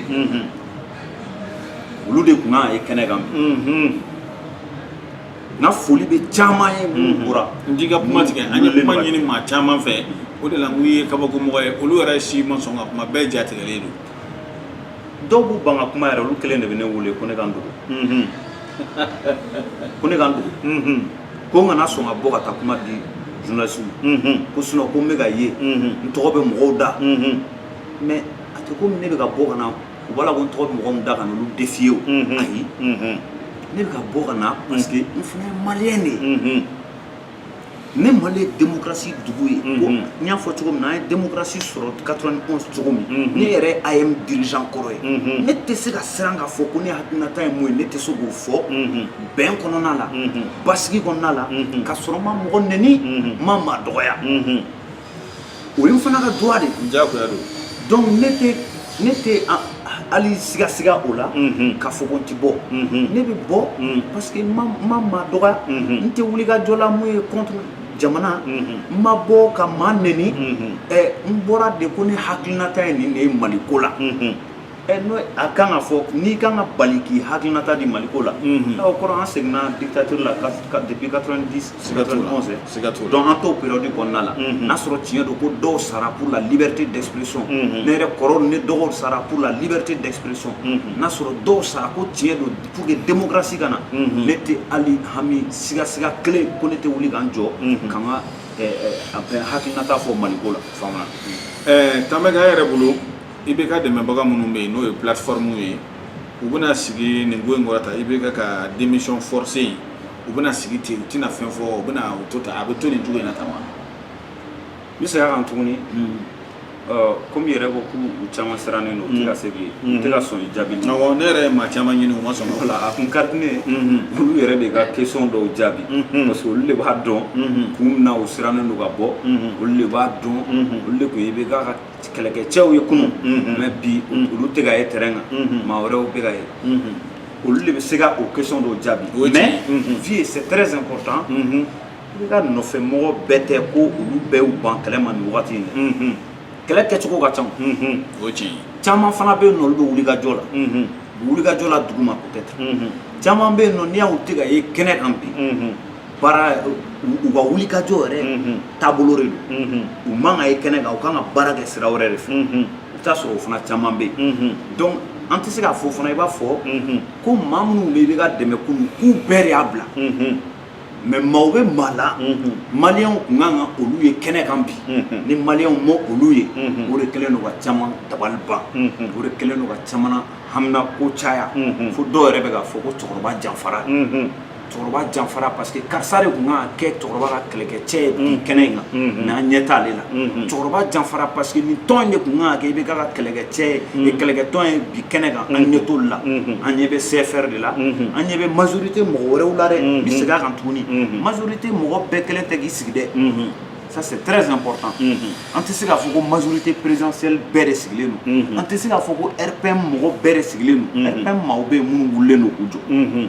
ne yɛrɛ b'a caman dɔn majorité présidentielle tɔn caman bɛ yen jeune dɔw a jeunes bɛ yen minnu wulilen don k'u jɔ hali a mɔgɔkɔrɔbaw fana caman bɛ yen minnu wulilen k'u jɔ nka a ma se tɔgɔ fɔ la mais en tout cas jamanaden bɛɛ sɔnnen don a ma ko minnu kan ka wuli k'u jɔ n'olu kun kan ka kɛ au devant de la scène o caman bɛ yen nɔ olu bɛ dogodogo la dɛ anw de hamina ko ye faamuna n'o tɛmɛna ka bɔ yen nɔ an ka baro bɛ ɲini ka se a laban yɔrɔ yɛrɛ ma o ye IBK kɔni ko san bɛ taa k'a kɔ to ngɔmi ye président IBK bi a minɛna wa a démissionné na yɛrɛ o kuma min ye kulu minnu farala ɲɔgɔn kan ko an bɛ IBK dɛmɛ ne ko ninnu ka avenir bɛna kɛ cogo di sini u wulila k'u jɔ k'u bɛ république de dɛmɛ u wulila k'u jɔ k'u bɛ démocratie de dɛmɛ u wulila k'u jɔ ko Mali bɛ situation min na k'a président tɔgɔ IBK kunu yani jusqu'à kana se coup d'état in na u wulila k'u jɔ ka république défend ka pays défend donc pays présent ye IBK de wa o maa kelenw bɛ continuer ka wuli k'u jɔ pour la démocratie o maa kelenw bɛ wuli k'u jɔ sini pour la république o maa kelenw bɛ wuli k'u jɔ sini k'u jɔyɔrɔ fin Mali ye walasa Mali ka kɛ pays émergent ye don kelen kɛlɛ tɛ o bi an caman bɛ yen hali ne yɛrɛ ni caman tɛ ka ɲɔgɔn faamu mais tubabuw b'a fɔ ko le temps est le meilleur juge sini ma olu caman bɛ yen n'olu fana bɛ se k'a fɔ kunu Tamega an ma i faamu mais san damadɔ tɛmɛnen ou bien kalo damadɔ tɛmɛnen an y'a ye mun la i tun bɛ nin kɛlɛ in na caman bɛ yen nɔ olu yɛrɛ peut-être olu déçulen yɛrɛ don parce que i b'a dɔn Mali la politique tuma dɔ a kɛnɛ kan ni ni mɔgɔ min ka faamuyali tɛ kelen tuma dɔ la o bɛ se k'i juguya minɛ ou bien a kun ka d'ale ye i ka kɛlɛ kɛ cogoya wɛrɛ la i ma kɛlɛ kɛ ten ka tugu ale kɔ voilà ou bien ka tugu ale kɔ i ma kɛ ten donc i n'a bɛ futinɛ a bɛ dimi i kɔrɔ a b'a fɔ il te reconnaît plus ale bolo i bɛ tan de ja i tɛ ten mais situation bɛɛ la mɔgɔ bɛɛ n'i ka faamuyali don donc il faut se savoir différent mais complémentaire an bɛɛ ka hakilinaw faralen ɲɔgɔn an bɛ se ka ko dɔ kɛ donc pour que ka question répond toujours an ka wulikajɔ tɛ dan bi la dɛ o de la an ma sɔn cogo si a ka fɔ ko yanni coup d'état cɛ yanni coup d'état cɛ an tun bɛ kɛlɛ la walasa jamana ɲɛmaa ka to a nɔ la walasa république ka bonya walasa démocratie ka bonya walasa assemblée députés u k'u ka baara continuer coup d'état kɛlen n'a fɔra k'anw bɛɛ tununna o kɔrɔ est ce que an ka kɛlɛ tun ye tiɲɛ ɲininkali bɛ k'o yɔrɔ la dɛ o de kosɔn ne tɛ n ka kɛlɛ dabila ne bɛ n ka kɛlɛ continuer pacifiquement intelligemment parce que jamana in kanu de bɛ ne dusukun na jamana in ne t'a bila n poche kɔnɔ a bɛ ne dusukun de la natala ko kɛlɛ wulikajɔ tɛ mɔgɔ ko wulikajɔ tɛ jamana in kanu wulikajɔ de don fɔlɔ jamana basigi wulikajɔ de don fɔlɔ donc c'est pas parce que coup d'état kɛra k'an ma an da de an hakilinata ye mun ye jamana ko la k'an t'o fɔ a 2012 coup d'état kɛlen maliyɛn dɔw bɔra k'a fɔ k'u ma jɛn n'a ye o ne ye marche organisé France n ma jɛn n'a ye o an fɔlɔ de marche kɛ ka coup d'état dénoncer mun de la ɲinan an t'a dénoncer politiciens caman bɛ yen coup d'état min kɛra 91 u y'a dénoncé 2012 u y'a dénoncé nata kosɔn yɛrɛko kɛlɛ kosɔn bi u nana nin coup d'état in applaudi o de la n b'a fɔ n ko sɔrɔdasiw min bɔra ka coup d'état kɛ u b'u dɔn u b'u jogo dɔn u b'u ka jamanaden juguya dɔn pour certains n m'a fɔ bɛɛ ayiwa Ibrahima Tamega an y'a ye k'a fɔ mouvement M5 min sigira mɔgɔ bɛ se k'a fɔ olu ka giringajɔ an'u ka ŋaɲaki o de kɛra sababu ye ka taa ni Mali yɛrɛ jamana ɲɛmaaya o fiɲɛ suuru mais an y'a ye maa dɔw sigira n'o ye EPM ye ko an bɛ jamana ɲɛmaa dɛmɛ a ka hakilinaw la a kunkilennaw la a bɛ fɛ ka jamana baara cogo min ko an b'a dɛmɛ nka mouvement M5 mɔgɔw u y'u ka nin giringajɔ in kɛ ka ŋaɲaki kɛ ka ko bɛɛ kɛ k'a ban ayiwa an ma EPM ye ka bɔ k'i jɔ face à face k'u kunbɛn ni meeting ye hali rassemblement minnu bɛ yen n'olu tun ka kan ka kɛ an y'a mɛn dernière minute la k'o fana bɔra a ma est ce que olu yɛrɛ ma a to mouvement M5 ka baraka nyo bolo wa ku de kerefe bo mouvement M5 fini kana dala la ay temena ay ok yani nga da do ro la min précision do di pré la tige ni M5 yere ko na la je kele M5 chama ba ko no ka o jimi re ko politicien chama ba la nawo lu ma M5 créé de aya fo ya créé le ne re ko be plateau la do ko na la do ko kele ti mali o do ko kele yere ko re pochi mo Clément Damle bora o joge ko ale be fait ko premier ministre ya voilà ko ni danga kare be ka fanga la ale ga ke premier ministre plein pouvoir Mamadou Sissi nga ke président o futne nu ya to bu tale be vla ko to tele nu yɛrɛ dama bɛnnen ko la o la o la an b'a dɔn ka fɔ mun bɔra ka fɔ sa M5 kɔnɔna la dɔw ka kɛlɛ Mali kanu kɛlɛ dɔw ka kɛlɛ parce que an bɛ dingɛ min kɔnɔ u bɛ fɛ an ka bɔ o dingɛ kɔnɔ mais caman ta yɛrɛ ko kɛlɛ yɛrɛ caman ta yɛrɛ ko kɛlɛ ye caman ta tɛ Mali ko kɛlɛ ye plein pouvoir ɲininaw b'a la dɔw bɛ yen u tɛ se ka gagner élection na n'u tɛmɛna nin raccourci modèle de fɛ u bɛ se ka fanga sɔrɔ depuis coup d'état yɛrɛ kɛra fo bi a M5 politicien caman bɛ yen nɔ u bɛ taa mun tuer Kati u t'o kɛ Bamakɔ ayi u caman bɛ yen o wagati min kɛ Kati u t'o kɛ Bamakɔ bilen Mali ko kɛlɛ don o kuma Kati kɛra faaba ye Mali ko kɛlɛ don ayi Kati ma kɛ capitale ye Kati ma k'u ka parti siège ye Kati ma kɛ M16 siège ye ninnu ta tɛ Mali ko kɛlɛ ye jɔyɔrɔ ko kɛlɛ don donc i ye ɲininkali kɛ k'anw kun kan ka wuli ka jɔ dɔw boloda kunun ka sɔrɔ hali an ma se sisan na M5 mɔgɔw kɛlen ka wuli ka bɔ i ka o ɲininkali diyara n ye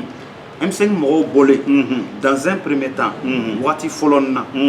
an bɛɛ de sɔnna a ma ko maliyɛn den wɛrɛw de bɔra laɲini dɔw b'u bolo laɲini min ni tiɲɛ fana b'a kɔnɔna hali jamana ɲɛmaa bɔra k'a fɔ ko aw bɛ ka laɲini dɔw kɛ ne yɛrɛ sɔnna a ma o laɲini ninnu ye tiɲɛ awɔ ni kɔlɔlɔ ninnu b'an da la mais a ye na an ka sigi ka fɔ donc o wagatiw la an tun tɛ se k'a fɔ k'an bɛ bɔ k'a kɛ komi an bɛ na kɔgɔ da ɲɔgɔn kɔgɔ la o kɛlɛ tɛ o ni jamanaden dɔw bɔra k'olu bolo jamana tɛ ka gérer ka ɲɛ k'olu bolo ko ni problème bɛ yen aw tɛ se ka bɔ ka na k'aw bɛna aw disi de da o disi la ka fɔ bon an ma jɛn n'aw ka nin kuma ye aw tun bɛ se ka bɔ ka aw hakilinata fana di aw fana bɛ se ka bɔ aw ko nin ma ɲi anw bolo a ka ɲi parce que nin kɛra nin kɛra nin kɛra an tun bɛ o baara de la an tun b'o kɛwalew de la médiaw kɔnɔna la aw ko nin ma ɲi anw bolo nin ka ɲi aw bolo ko nin ma ɲi tiɲɛ na an fana sɔnna a ma ko nin yɔrɔ in na problème bɛ yen donc anw bolo o de ye démocratie yɛrɛ kɔnɔna kɛwale ye mais an tun bɛ fɛ ka wulikajɔ kɛ wagati min na jamana ɲɛmaa maa min b'a kɔ jama min b'a kɔ ale de bɛ fanga la o ale n'a ka ministre don maa min n'ale dɛmɛ olu ka ca a fana tun bɛ se ka mobilisation modèle bɛɛ kɛ pour que k'a jira diɲɛ na ko mɔgɔ b'a kɔ jamana ɲɛmaa ye kuma dɔ fɔ o kuma in man ka tɛmɛ ten tɔ jamana ɲɛmaa ko ne tɛ fɛ aw ka bɔ ka se degré dɔ la diɲɛ k'a ye ko Mali la maliyɛndenw diviselen don tellement ale nɔfɛ maliyɛn kulu dɔ bɛ yan ko k'u b'ale fɛ dɔw bɛ yan ko k'u t'ale fɛ fo ka na futinɛ se o maliyɛn kulu fila in ma a y'a ɲini anw fɛ kelen tɛ fila tɛ saba tɛ k'an k'a kɛ Mali kosɔn an k'a kɛ basigi kosɔn an bɛ fɛ ka wulikajɔ min kɛ an bɛ fɛ ka ɲɔgɔn jɛrɛjɛrɛ min kɛ an ka a to yen an ka dialogue privilégié ko o yɛrɛ de la ale ko M5 mɔgɔw ma k'u kana u ni majorité fana ka sigi ka kuma majorité kɔnɔna la CFR fana ba a la u ni bɛɛ kana ka sigi ka kuma an ka bɛn kan kelen na président kɛlen k'a fɔ ko M5 ni majorité ka kuma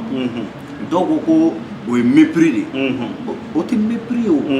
majorité o kɔrɔ tɛ jama fanba ni président y'o bila ko maa minnu y'ale dɛmɛ maa minnu ka danaya d'ale kan maa minnu bɛ wulikajɔ la ale nin y'a san damadɔ ye k'a ka d'ale ye aw n'olu fana ka kuma aw ka hakiliw falen falen olu bolo ko olu ye miiriya wɛrɛ b'olu la olu bɛ k'ale dɛmɛ miiriya wɛrɛ b'aw la mais n'aw miiriyaw n'a y'a falen falen peut-être an bɛna solution dɔ sɔrɔ M5 mɔgɔ dɔw ko k'o ye mépris au contraire M5 mɔgɔ de ye majorité méprisée parce que ne y'i kanto maliyɛn dɔw ma ko parce que olu tɔgɔ majorité présidentielle k'e n'olu tɛ kuma olu dun bɛ maa ba yirigaw la olu ka responsable ye maa 100 damadɔw ye k'e n'olu tɛ kuma c'est que i fana ye maliyɛn wɛrɛw de mépriser i ye maliyɛn wɛrɛw de mépriser donc o de la halisa ne b'a fɔ sigikafɔ de bɛ se ka Mali bɔ nin dingɛ in kɔnɔna la n'i y'a ye anw ma bɔ o wagatiw la ka segin a kan i ye tuguni siran tɛ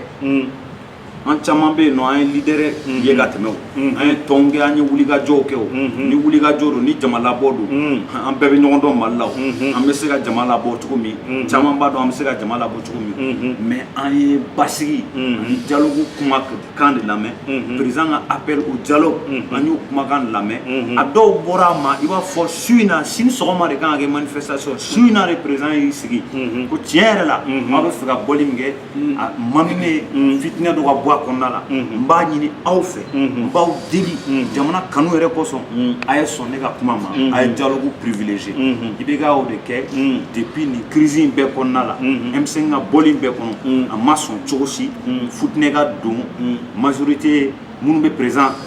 jukɔrɔma don do ani opposition minnu bɛ M5 kɔnɔna la parce que fɛn dɔ fana bɛ yen an k'o fana fɛsɛ opposition bɛɛ tɛ M5 soutenir dɛ dɔw bɛ yen nɔ olu ma sɔn IBK ka fanga kɛcogo ma mais o tɛ M5 la dɛ u tile kelen ma taa M5 ka marché kɛyɔrɔ olu bolo M5 bɛ ka laɲini kɛ cogo min nin t'a kɛcogo nin ye jamana ci ye olu bolo ninnu bɛ fɛ ka jamana dafiri cogo min n'i y'a u caman ye tɛgɛrɛ fɔ coup d'état c'est que u yɛrɛ de delila k'a fɔ k'u bɛ IBK la ta par tous les moyens donc a tɛ bali la k'a ye ko u nana coup d'état applaudi démocratie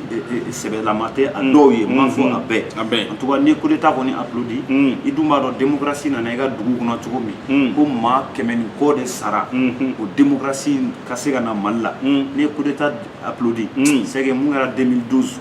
o y'an bi dingɛ mun kɔnɔ halisa i m'o dingɛ in faamu dɛ siga t'o la voilà donc an ka wulikajɔ an ye wulikajɔ caman bɔ a ma siranya kun tɛ mais maliyɛn denw kana futinɛw ni ɲɔgɔn cɛ o hami de kun don maliyɛn denw ka se ka sigi ka fɔ kɛ méthode ye o haminako de kun don o de y'a to an sɔnna a ma président ka laɲini ma wa l'histoire retiendra ko Ibrahim Boubacar Keita de ko a nɔfɛbagaw ma k'aw kana sɔn cogo si de la aw ka kɛ jɛkulu kelen jɛkulu min bɛ taa maliyɛn den wɛrɛ confronter o kana taa kɛ fitinɛ an bolo ala k'an kisi fitinɛ ma an lamɛnbagaw nin baro in ka di bari sabu ani maa min bɛ baro la a bɛ k'a walawala Ibrahim an y'a ye anw ka jamana n'o ye Mali ye tile kelen taara sɔgɔmada kelen k'a daminɛ sɔgɔma fo sufɛ Mali service de renseignement ɲɛmɔgɔ ani kana se Keba Sangare RFI ye tile bɛɛ k'o kan mais min y'an dabali ban o ma kɛ dabali banko ye diɲɛ bɛɛ de bɛ Mali kɔnɔ yan sisan minnu ko k'olu nanen don kɛlɛlafara la hakilila u y'o de fɔ dɛ k'u nan bɛ kɛlɛlafara la Faransi bi yan États-Unis bi yan Chinois bi yan Irisiw ni ma fili olu bi yan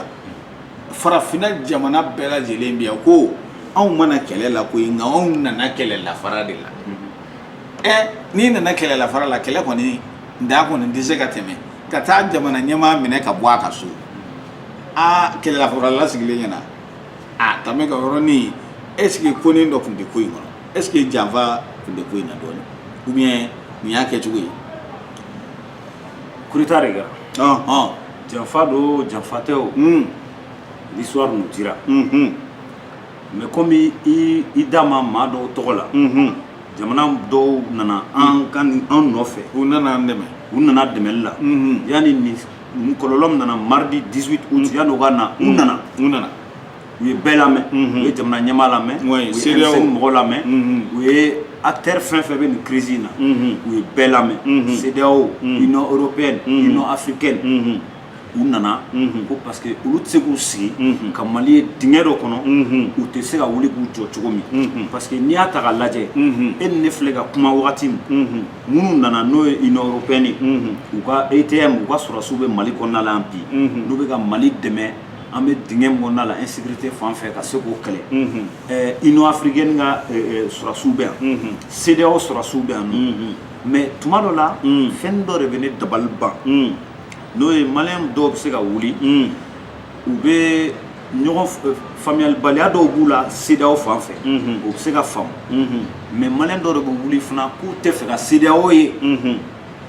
k'u tɛ fɛ CEDEAO k'i da don an ka ko la ko parce que olu bolo CEDEAO bɛ ka jamana ɲɛmaa de dɛmɛ CEDEAO nana u bɛ wulikajɔ min na u bɛ wa rôle de kɔnɔ o de la n ye n ka passeport labɔ n'i ye passeport ta k'a lajɛ a sanfɛla la nɔ Mali passeport de filɛ nin a sanfɛla la a sɛbɛnnen filɛ communauté économique des états de l'Afrique de l'Ouest CEDEAO République du Mali CEDEAO sɛbɛnnen filɛ an b'a kan donc e ni de an fana ye CEDEAO den don ni CEDEAO mɔgɔw nana u nana parce que an dɔw de don u dɔ de y'an ye e ni ne filɛ ka kuma wagati min na Guinée sɔrɔsiw depuis 2012 fo sisan u bɛ ka sa yan Côte d'Ivoire sɔrɔsiw bɛ ka sa yan Niger sɔrɔsiw bɛ ka sa yan Nigeria sɔrɔsiw sara yan Tchad sɔrɔsiw sara yan Mauritanie sɔrɔsiw sara yan bi mun de la n'an ye CEDEAO natɔ ye u ka responsable dirigeant an bɛ tila ka wuli tuguni ko non an tɛ fɛ k'u ye an tɛ fɛ k'u ye mun na u dun ka sɔrɔsiw b'an fɛ yen u bɛ ka wulikajɔ k'an ye walasa an ka bɔ nin dingɛ in kɔnɔ a selen politique ko kan intérêt personnel ko kan politicien dɔw bɛ wuli ka dɔw pomper k'olu ka bɔ ka fɔ k'u tɛ CEDEAO fɛ an b'a politicien caman ka kɛwale kun dɔn u bɛ k'a kɛ kun min na an b'a kun dɔn mais walahi n'olu de tun bɛ fanga la olu kelen de bɛ tila ka CEDEAO kelen wele mais bi comme u bɛ opposition na u bɛ mɔgɔw la futinɛ CEDEAO kɔrɔ u bɛ mɔgɔw la futinɛ u t'a ɲɛfɔ olu ɲɛna CEDEAO ka rôle ye mun ye dɔw yɛrɛ mana wuli ko CEDEAO ye club de ye ko syndicat de don des chefs d'État traité dɔw de bɛ yen nɔ an bɛɛ ye mun signé gafe dɔ de signé na CEDEAO dugu kɔnɔna la ni kɔlɔlɔ ye dugu min sɔrɔ ni sécurité problème de don ko CEDEAO dugu bɛɛ ka wuli k'i jɔ k'o dɛmɛ ni économie problème de don bɛɛ ka wuli k'o dɛmɛ k'an ka sariya dɔw bɛ yen an k'olu harmoniser ni an kan ka sigi ka fɔ kɛ ka fara ɲɔgɔn kan cortège des nations na an ka sigi ka fɔ kɛ k'an kan kɛ kelen ka taa ONU kɔnɔna la nin bɛɛ de bɛ CEDEAO traité o la nin bɛɛ de hokumu kɔnɔna la u bɛ an fɛ yan u tɛ an fɛ yan i b'a fɔ k'a nana spontanément ou bien fait parce que gafe dɔ de bɛ Mali yɛrɛ ye tɛgɛ nɔ bila gafe min na n'o kan ka u nali an'u bɛ na proposition minnu kan ye o hokumu o cadre créé o cadre in créélen de kun don u nana o hokumu de la donc mun bɛ fɛ k'o de fɔ o yɔrɔ la faamuna bon n'o tɛmɛna ka bɔ yen nin coup d'état min kɛlen filɛ nin ye sisan yala nin tɛ dankari Mali yɛrɛ ka démocratie la sɔrɔsiw fɛ wa a tɛ dankari Mali ka démocratie la ne y'o de fɔ kuma daminɛ la mɔgɔ si de tɛ se a ye ko ni coup d'état kɛra k'a tɛ dankari jamana ka démocratie élan na en tout cas anw bɛ situation min kɔnɔ Mali la bi coup d'état ne yɛrɛ bolo ne ka faamuyali la coup d'état tɛ kɛwale ɲuman ye coup d'état tɛ baara ɲuman ye jamana ɲɛmaa ni maliyɛndenw n'u ko u t'a fɛ ne tun bolo an bɛ kalatafili wɛrɛ de kɔnɔ an bɛɛ bɛ jɛ ka an voix kɛ kelen ye minnu ko k'u t'a fɛ bɛɛ bɛ jɛ k'i voix kɛ kelen ka kala fili mɔgɔ wɛrɛ pour moi o de ye démocratie kɛlɛ mais ka jamana ɲɛmaa a ka mandat ma laban a ban fɔlɔ k'a diyagoya ka fanga bila k'a sɔrɔ ale b'a ka wulikajɔ la a b'a ka kɛlɛ la jamana ye a ne kɔni bolo o coup d'état o bɛ jamana bila retard la o bi démocratie n'an y'a daminɛ dɔɔni dɔɔni a b'a élan ralenti n bɛ segin a kan tuguni ne ka denmisɛnniya kɔnɔna la coup d'état 3 de kɛra ne ɲɛna Mali kɔnɔna la fɔlɔ a 3 la fɔlɔ y'a sɔrɔ n ka dɔgɔn dɔɔni n'o ye 91 ye fɛn bɔra o kɔnɔna la an bɛɛ y'o ye 2012 o kɔlɔlɔ kɛra mun ye an bɛɛ y'o ye donc 2020 ne tɛna se k'an sigi n b'a fɔ ko coup d'état ye kɛwale ɲuman ye hali sɔrɔsi minnu y'a kɛ i bɛ taa sɔrɔ maaw b'u la n'u b'a fɔ tiɲɛ yɛrɛ la an bɔra ka nin coup de force min kɛ an y'a kɛ an ka faamuyalen de ye mais an b'a dɔn fɔ ninnu n'an tun bɛ se coup d'état man ka k'an ka jamana in kɔnɔ donc ne ma sɔn ni coup d'état ye bi ne tɛ coup d'état soutenir bi n t'a soutenir sini ne bolo jamana ye pour que an ka bɔ nɔgɔ la démocratie dɔrɔn de bɛ se k'a bɔ nɔgɔ la sɔrɔsi fanga tɛna bɔ nɔgɔ la sɔrɔsiw ka rôle ye mun ye jamana kɔnɔ an bɛɛ ka bonya b'an ka sɔrɔsiw ye u bɛ wulikajɔ min na jamana ye u ni bɛ ka di jamana ye nord la centre la o wulikajɔ minnu b'o kɛ an bɛɛ on est tous reconnaissants wa hali sini o kɛlɛ kɔnɔna la an b'an ka sɔrɔsiw dɛmɛ u bɛ k'an lakanani min kɛ an b'an u dɛmɛ u bɛ ka territoire défendre min kɛ mais an tɛ sɔrɔsi dɛmɛ à chaque fois ka na coup d'état kɛ jamana kɔnɔ dɛ an kɔni tiɲɛ yɛrɛ la ne kɔni ka posture la ne tɛ mɔgɔ ye mɔgɔ min ni a bɛ coup d'état soutenir faamuna n bɛ segin o yɔrɔ kan k'o préciser ka insister o kan wa n b'a fɔ tuguni hali minnu ye nin coup d'état kɛ ne dalen dɔ la ko mɔgɔw b'u tu la ko u caman bɛ jamana in kanu b'u la ne dalen dɔ la très rapidement u b'u yɛrɛ ressaisi dɔgɔma tɛ ni mu ressaisi u bɛna faamuyali kɛ kow la ko in kan ka basigi cogo min an ka don légalité démocratique u yɛrɛ minɛ pour que an ka segin basigi kɔnɔna la je suis convaincu ko u caman bɛna o wuli ka jɔ da faamuna ayiwa an lamɛnbagaw an n'an filɛbagaw diɲɛ ɲɛfɛ Mali kɔnɔ ani Mali kɔkan nin de Ibrahima Tamega ye kulu min bɛ n'an k'a ma ko CFR o denmisɛnninakaw sifinnakaw ka kɔrɔfɔlasela don baro sera a kuncɛyɔrɔ ma nka ɲininkali kelen b'an bolo k'o tɛnku a la nin coup d'état min kɛlen filɛ nin ye yala a conséquence bɛ se ka kɛ jumɛn ye kɔlɔlɔ jumɛn b'a la ka ɲɛsin Mali yɛrɛ ma ne ka kumakan laban. Depuis baro daminɛ fo sisan je crois que an bɛ ka dɔɔni fɔ a kɔlɔlɔ la je crois que n'i ye 2012 ta k'a lajɛ hali k'a dan CEDEAO mɔgɔw ani jamana wɛrɛw ani États-Unis France olu yɛrɛ mesure minnu ta parce que olu b'an dɛmɛ démocratie hukumu kɔnɔna la olu t'an dɛmɛ jagoya fanga hukumu kɔnɔna la olu t'an dɛmɛ sɔrɔsi fanga hukumu kɔnɔna la olu wulilen k'u jɔ k'an ka segin légalité démocratique kɔnɔna la légalité constitutionnelle kɔnɔna la donc constitution ka bonya jamana sariya sow ka bonya coup d'état kɔlɔlɔ hali n'i y'a ta k'a lajɛ frontière minnu fermelen filɛ nin ka sababu kɛ mesure marchandise tɛ ka don minɛn dɔw Mali commerçant wɛrɛw fana bɛ yen frontière datugura Mali commerçant caman bɛ yen minnu bɛ taa feere kɛ kɔ kan olu tɛ ka se ka bɔ bilen u tun ye commande kɛ u ka minɛnw kan ka don minɛnw tɛ ka na o bɛɛ bɛ jamana se kɔlɔlɔ dɔ dans quelques semaines, dans quelques mois, on va au senti. C'est pour ça que à quand il doit café voilà, parce que le café est la Côte d'Ivoire. Donc en tout cas, je pense que coup d'état kololo arajan a risque wore jumɛn 2012 coup d'état kelen sɔrɔsiw komi a wagati sɔrɔsiw yɛrɛ dama yɛrɛ fana kun tɛ ka bɛn ka kana a kɛra contre coup d'état ni coup d'état ye o kosɔn rebelles ye sira k'u bɛna Bamako attaquer donc an bɛ halisa an bɛ dugawu de kɛ an balima sɔrɔsi minnu bɛ yen nɔ n'u bɔra ka nin coup d'état in kɛ vraiment u ka Mali lajɛ ni basigi haminako ye u ka Mali lajɛ ni ɲɛmajɔ ye walasa o conséquences kɔrɔ minnu n'an y'olu vécu 2012 an kana don a kɔnɔna la ne bɛ se ka kuma laban kɛ mun na coup d'état conséquences a tɛ fɔ ka ban an ye élan min ta démocratie kɔnɔ n'an bɛ k'o développer a tuma bɛɛ a bɛna dankari o la a banna segin o 2012 conséquences an fila kɔnɔna la encore maintenant donc ça veut dire que n'an m'an kɔlɔsi n'an m'an hakili sɔrɔ joona ɲinan fana ta conséquences an bɛna san 10 san 20 kɛ ale fana la ala k'an kisi o nka ne bɛ dugawu min kɛ ne dalen don a la ko maliyɛnw bɛɛ ye hakilinata de fɔ ne nana sigi i ka plateau kan tun bɛ ka hakilinata de fɔ mais ne maliyɛn ɲɔgɔn minnu bɛ yen n'olu ne ka faamuyalita tɛ cogo ye kelen nin ko la ne ka bonya b'u fana yɔrɔ dɛ parce que an bɛɛ ye maliyɛn bɛɛ n'i ka idée don ne bɛ ala de deli maliyɛn denw ala ka to an ka ɲɔgɔn kan bɛn ala k'an kan bɛn ala ka fitinɛ bɔ an dusukun na hali tile filanin na fitinɛ bɛ ka se yɔrɔ minnu na ou bien fitinɛ bɛ ka don maa minnu cɛ ala ka fitinɛ bɔ a la n'i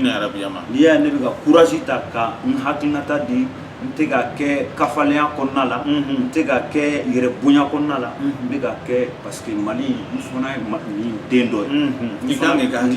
kan ka hakilinata di n tɛ ka kɛ dɔgɔyama kɔnɔna la n tɛ ka kɛ yadaleya kɔnɔna la ala k'an kisi o ma donc n bɛ dugawu de kɛ halisa ala ka maliyɛnw kan bɛn Mali kanu ala ka don an dusukun na ala ka n'an ka Mali ko kɛ poche kɔnɔ ko kɛlɛ ala k'an ka Mali ko kɛ jamana in kanuni yɛrɛ kɛlɛ Mali politiciens ala ka ɲuman caya n'a juguman Mali sɔrɔsiw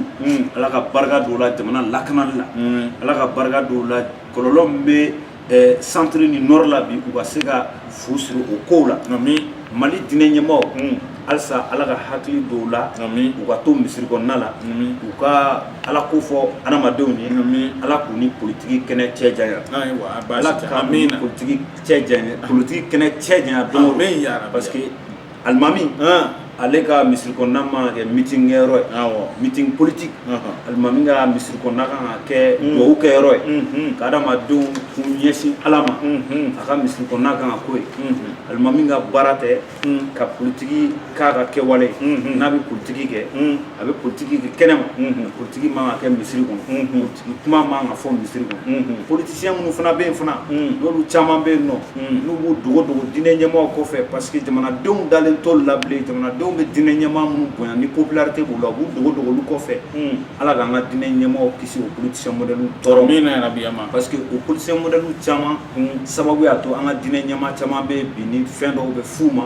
fɛn tɛ f'u ma wallahi donc bɛɛ tun bɛ maloyaw ma mais depuis que politisiyɛn modèle dɔw don n'u kɔ ka u dogo dogo u kɔfɛ bonya dɔw tun bɛ yen tanga dɔw tun bɛ yen nɔ a bɔra an ka diinɛ ɲɛmaa n'u yɛrɛ nɔfɛ mɔgɔ tan ɲinina dɔ voilà donc an bɛ ala deli diinɛ ɲɛmaa ka se k'a ka baara kɛ politisiyɛn ka to a ka cadre kɔnɔ jamanaden fɛn fɛn bɛ yen nɔ ni e bɛ se k'i jɔyɔrɔ fin maliko ye ala ka barika don i ka wulikajɔ la an sifinnakaw n bɛ kuma laban n'o ye vraiment o ye n kɛlen ka n bɛ na i fɛ yen ka na an ka ɲɔgɔn baroya baroɲɔgɔnya o kuma in tun bɛ fɛ k'o fɔ kojugu o fɔ an fa n'an baw an'an mɔkɛw minnu bɛ k'u cɛsiri maliko la depuis nin y'a san 40 san 30 san 40 san 30 b'olu kɔ mais an sifinnakaw san 40 san 30 a b'anw ɲɛ de c'est pour dire jamana in sini ye anw de an kana sɔn cogo si maa dɔw ka bɔ ni fitinɛ hokumu ye fitinɛ taabolo ye k'an kɔ don ɲɔgɔn na an ka sɔn ko anw de kan ka former an ka sɔn ko jamana in anw de kan ka k'a responsable ye sini a dun baara bɛ daminɛ biri an ka dusu da ɲɔgɔn kɔrɔ an kana sɔn ka fitinɛ don an ni ɲɔgɔn cɛ an bɛ se ka kɛ an tɛ idée kelen na mais an ka hakiliw kɛ kelen ye Mali yɛrɛ kanu kɔnɔna la k'an tɛgɛ di ɲɔgɔn ma pour que sini a ka fɔ ko an mɔkɛw n'an faw k'an sera k'u jɔyɔrɔ fa an sera k'u remplacer sur la base de la compétence et du mérite a tɛ komi an ye sifin ye ko fanga bɛ ta ka d'a ma ko parce que an ye sifin ye dɛ sifin ni fanga kan ka ta ka d'i ma n'i kan ka bila ɲɛ a kan ka kɛ ko parce que i bɛ seere parce que a dɔnni b'i la a kɛwale b'i la donc an ka o kɛwale n'o dɔnni an k'olu fara ɲɔgɔn kan ka barika don olu la walasa an cɛkɔrɔba minnu bɛ yen nɔ an ka se k'u remplacer pour que cogo si la bilen u kana taa retraité dɔ ta ka bɔ sunɔgɔ la ka lawuli ka na jɔyɔrɔ dɔ d'a ma alors que sifinw pɛrɛnnen don o tigi ka baara kɛ n'i y'an taa retraitéw labɔ dingɛ kɔnɔ sunɔgɔ la ka na poste d'u ma c'est que an minnu kan ka bila baara la peut-être que an dɔw an tɛ se ou bien n t'a dɔn fɛn min bɛ nana ye en tout cas waati sera a tɛna kɛ ni saraka d'a man kan n'o tɛ ne bɛ nin faamu cogo di donc waati sera en tout cas sifinnakaw an k'an fara ɲɔgɔn kan an kana sɔn politicien si k'an manipuler k'an kɔ don ɲɔgɔn na an ka hakili kɛ kelen jamana in fanga a tɛ d'i ma ten tɔ i bɛ kɛwale dɔ de yira i bɛ compétence dɔ de yira i bɛ niveau dɔ de yira pour que a ka fɔ a karisa bɛ se ka nin kɛ karisa bɛ se ka bila nin baara in na mais an tɛ t'i sigilen sɔrɔ fana ko parce que i ye sifin ye ko bon jamana fɛn dɔ kan ka confier la dɛ i bɛ wuli k'i jɔ jamana yɛrɛ faamuna an balimaw nin baro in sera a dan na nin tun ye denmisɛn ye min ye CFR a b'o de kɔnɔ o denmisɛnninw ka kuma lasela don hakili la baro in bɛɛ lajɛlen fara k'o sigikun ye mun ye ko ka Mali yɛrɛ sariya bajuba ni dan bɛna kari o la dɔrɔn ayiwa Ibrahima Tameka bɛ wuli k'i jɔ o tuma an tɛ a banna a wulila k'i jɔ a ye jɔko caman kɛ sɔrɔdasiw fana ka coup d'état in kɛlen maa caman sirannen don ka kuma k'u ka hakilina fɔ ngo ma bali koyi saya tɛ fila ye kelen don ni sara bi ayiwa k'i tɛna sa sini koyi ale labɛnnen don jamana ko in kama o tuma an b'a fo k'a wale ɲuman dɔn an filɛbagaw aw minnu y'an filɛ an b'aw fo aw minnu fana bɛ ka an lamɛn radio sanfɛ an bɛ aw fo maa kelen hakili kelen mɔgɔ fila hakili fila n'a farala ɲɔgɔn kan hakilinaw bɛ caya wa e ka hakilina k'a fɔ k'o de ye hakilina dan ye o tɛ tiɲɛ ye ne ka hakilina k'a fɔ k'o de ye hakilina dan ye o tɛ tiɲɛ ye Tameka fana ta k'o de ye hakilina dan ye o tɛ tiɲɛ ye e yɛrɛ caméraman min sigilen filɛ ni caméra k'i ɲɛ turu ayiwa e fana ka hakilina k'a fɔ k'o de y'a dan ye o t'a dan ye o tuma an ka foli bɛ maliyɛn bɛɛ ye i ka hakilina kan i kungilenna kan dɔ kana baga dɔ ma k'o lagosi karisa y'a hakilina fɔ karisa hakilina in kɔni o ma kɛ ne hakilina ye f'a ka k'e ta ye n'a ma k'e ta ye e n'a duloki bɔ k'o da a bɛɛ tɛ se ka k'i ta ye dɛ kɛto bɛ nin ka sara la mɔgɔ